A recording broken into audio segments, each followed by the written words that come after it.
तोरा अखिया के काजरा है जान झगड़ा करा देले बा। नमस्ते, प्रणाम। और अन्नपूर्णा फिल्म का आज 1 साल हो गया। आज उसका बर्थडे है। अन्नपूर्णा फिल्म जो हमारी अखिलेश बाबा की कंपनी है, तो मेरे तरफ से आपको ढेर सारी शुभकामना। और अन्नपूर्णा से जितने लोग सब्सक्राइब किए हैं, जुड़े हैं, उनको भी दिल से थैंक यू कि आप लोगों ने खेसारी को इतना प्यार और आशीर्वाद दिया। ऐसे ही देते रहिए। आपका भाई हमेशा आपके मनोरंजन के लिए काम करता रहेगा। लव यू अखिलेश बाबा और अन्नपूर्णा फिल्म। Thank you. प्रणाम। हम भोजपुरी गायक टुनटुन यादव और आप सबों से बता दें कि आज ही के दिन अन्नपूर्णा फिल्म्स का ओपनिंग हुआ था और आज सालगिरह है। और आप सबके प्यार आशीर्वाद से 1 साल में इतना ग्रोथ कर गया, पूरे भोजपुरी में हर लोग जानता है। और ये हमारे अखिलेश कश्यप बाबा का चैनल है। तो आप सबों से हाथ जोड़ के विनती है कि आप लोग इतना प्यार आशीर्वाद दीजिए इस बार कि आने वाले अगला साल में पूरे भोजपुरी के नंबर 1 चैनल हो और सारे स्टार का उस पर गाना है और हमारा खेसारी भैया का होते रहे। Love you. जय हो भोजपुरिया समाज, जय हो अन्नपूर्णा फिल्म्स के चाहने वाले भगवान स्वरूप। नमस्कार, हम बनी भोजपुरी गायक कलाकार राकेश मिश्रा और हमरा तरफ से भोजपुरी के चमकते दमकते बेहतरीन राइटर और सबके दिलों में राज करने वाले अखिलेश कश्यप बाबू के आज चैनल के पहला सालगिरह अन्नपूर्णा फिल्म के पूरे परिवार के हमरा तरफ से तहे दिल से हार्दिक बधाई। और आप लोग इसी तरह से तन मन लगाकर अपने कंपनी में अपने लिए दिन रात मेहनत करते रहिए। सभी कलाकारों के लिए अपना प्यार दुलार देते रहिए। कंपनी है तो हम कलाकार हैं, इसलिए आपका आगे आना हमारे लिए सौभाग्य की बात है। बहुत बहुत बधाई। नमस्ते, प्रणाम, हर हर महादेव। हम आप सबके छोट भाई म्यूजिक डायरेक्टर आर्या शर्मा। और आज बहुत ही खुशी के बात बा कि अन्नपूर्णा फिल्म के 1 साल कंप्लीट भइल। पूरा टीम के बहुत बहुत बधाई और हमके खुद के भी बधाई। कैसे कि हमरे ऊपर बहुत बड़ा गाना पे बा कि तोरा अखिया के कजरा ए जान झगड़ा करा देले बा। तो थैंक यू सो मच सबके और बहुत बहुत बधाई। फिर से पार्टी करी, एंजॉय करी। जय माता दी, जय भोजपुरी। हाय, नमस्ते, प्रणाम। मैं आप सबके अपने निशा उपाध्याय आप सभी को हाथ जोड़ करके प्रणाम करती हूँ। और आज बहुत बहुत बहुत ही खुशी की बात है कि मेरे प्यारे दोस्त और कलमों के जादूगर कहे जाने वाले अखिलेश कश्यप जी का, जो कि अपना चैनल है अन्नपूर्णा फिल्म्स, आज उनका फर्स्ट वाला मतलब कि 1 साल पूरा हुआ। इसको लेकर के उनको बहुत सारी शुभकामनाएं। ऐसे ही खूब तरक्की करे, खूब आगे बढ़े। Thank you. नमस्ते, प्रणाम, हर हर महादेव। समस्त भोजपुरिया जहान के विजय चौहान के सादर प्रणाम। और आज बतावत बड़ा खुशी होता है कि अन्नपूर्णा फिल्म के 1 साल पूरा हो गई, यानी एक वर्ष पूरा हो गई। आज पहला एनिवर्सरी है, यानी कि सालगिरह है। आज ही के दिन कंपनी चैनल ओपन भई रहे। 1 साल में लोग जितना ज्यादा प्यार दुलार आशीर्वाद देहनी, ओकरा खातिर तहे दिल से धन्यवाद हमनी के सब कलाकार के तरफ से। और अखिलेश कश्यप बाबा के बहुत बहुत शुभकामना। रहुआ ऐसा ही भोजपुरी इंडस्ट्री में राज करत रही, गर्दा उड़ेले रही, खूब आगे बढ़त रही। रहुआ के हार्दिक हार्दिक शुभकामना। राउर अन्नपूर्णा फिल्म खूब दुनिया जहान में नाम करे।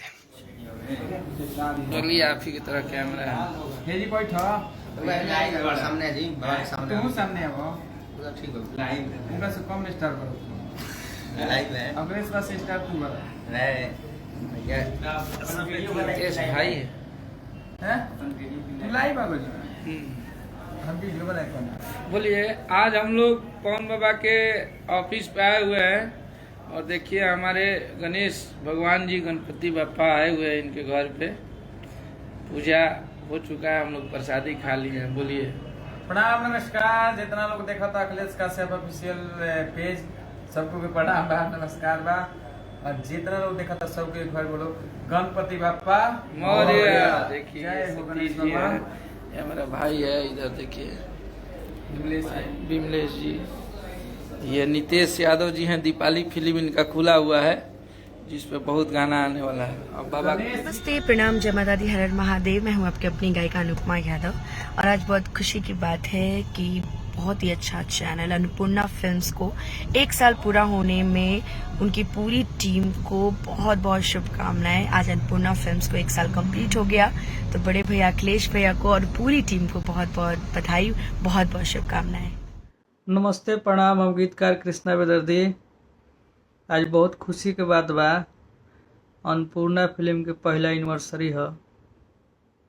माता रानी से प्रार्थना रही और चौगुना रेस में भागो चैनल, सब लोग के प्यार आशीर्वाद मिले। जय भोजपुरी। ये चैनल अखिलेश बाबा के है। जय हो। नमस्कार प्रणाम, हम हैं गायक अजीत हलचल और आप सबके बता दी कि अगर आप भोजपुरी जानी ले, भोजपुरी बोली ले, भोजपुरिया हैं आ अखिलेश कश्यप जी का अगर गाना रुआ सब ना सुनी ले चाहे नहीं सुने ले तो का मतलब कि भोजपुरी जानेला बोलला भोजपुरिया भैला के कोनो मतलब नहीं है। हमारा भोजपुरी का सुप्रसिद्ध गीतकार अति प्रिय भाई अखिलेश कश्यप जी के कंपनी अन्नपूर्णा फिल्म का आज 1 साल हो गई। 1 साल के अंदर 2 मिलियन सब्सक्राइबर एगो सपना होला, जौन सपना के साकार रुआ सबके दुलार पर आशीर्वाद कैले बा, हमारा भाई के मेहनत कैले बा। तो हम उम्मीद करतनी कैसे ही रुआ सब अपन दुलार पर आशीर्वाद देते रहब। आ भाई के अब प्रोडक्शन हाउस खुले, हम ये कामना करब, शुभकामना देव। Love you Akhilesh Kashyap ji. ऐसा ही कहर बरपावत रही, लिखत रही, गवावत रही। लव यू भाई। नमस्ते प्रणाम, जय माता दी। हम बनी नेहराज और आज आप सबसे बता दिया चाहतनी कि आज अन्नपूर्णा फिल्म्स के एनिवर्सरी डे है। बहुत बहुत बधाई हो हमारा तरफ से और अखिलेश कवि जी के भी बहुत बहुत बधाई हो बाबा जी के। और आप हमेशा खुश रही बाबा जी और ऐसा ही खूब चैनल पर चैनल ओपनिंग करी और खूब अपन आशीर्वाद प्यार दी, खूब आगे बढ़ाई। जय माता दी, महादेव। आइए बिना भैया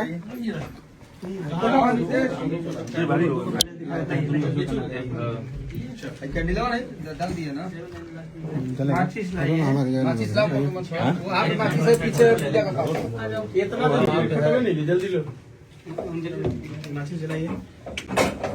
कैसा माचिस जलाइए नीचे तो नहीं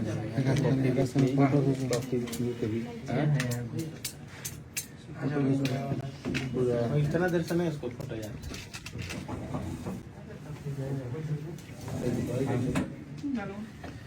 बैठना पड़ेगा। अरे वो कैंडल सब जला दीजिए ना, ये कैंडल जला इसी से उठा के जला दीजिए। एसिया बंद कर दो, 2 मिनट पीछे रिमोट है, पीछे 2 मिनट बंद ना करें। सबलपुरी पीछे आओ ना थोड़ा। अरे पिछवा तो जगह है।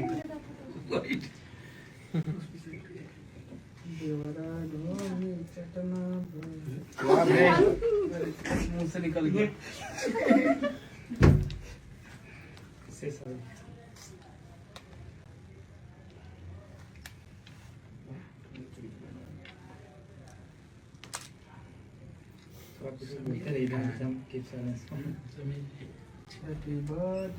अन्नपूर्णा फिल्म का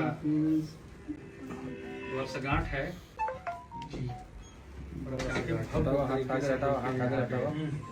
नितेश यादव जी और अखिलेश पीछे सभी को बैठ लेती। पहला वर्षगांठ है ना? हाँ हाँ पहला है। अन्नपूर्णा फिल्म 1 साल का हो गया पूरा जी। चेक करो ना थोड़ा, तू तो जूम कर सकता है यार। चलिए काटा इसको। हाँ बिल्कुल, 1 मिनट भैया सामने देखिए ना भैया, बोल दीजिए आप बोलिए क्या है। 1 मिनट बोलिए।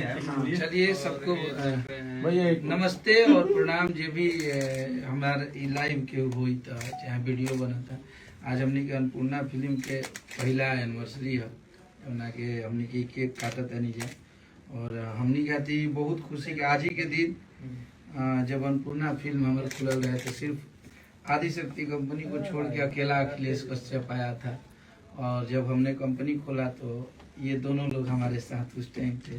जब हमने चैनल क्रिएट किया तो इन्हीं के यहाँ रहता था, ये मेरा भाई अनुज है जिनके रूम पे हम लोग रहते थे और वहीं से चैनल का काम करते थे। बाद में ये ऑफिस खुला तो उस टाइम हम अकेले थे, फिर 2 लोग हुए, 4 लोग हुए और आज देखते देखते हमारे अन्नपूर्णा फिल्म का जो सब्सक्राइबर है 18 लाख से भी ऊपर सदस्य जुड़ गए।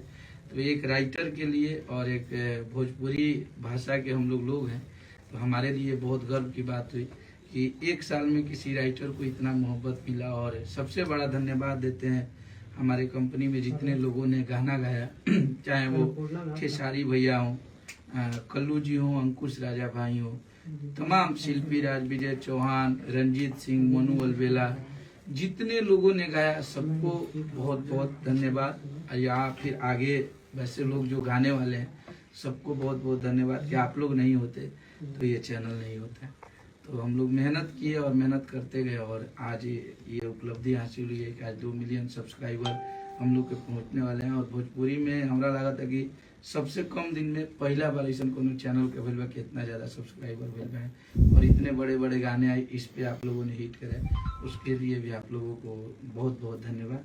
और ये हमारा भाई VR वर्मा है जो कि बहुत अच्छा अभी म्यूजिक इसका आया था, समोसा के चोखा जो खेसारी भैया गाना आया है, अभी देवी गीत में बहुत सारा गाना आ रहा है।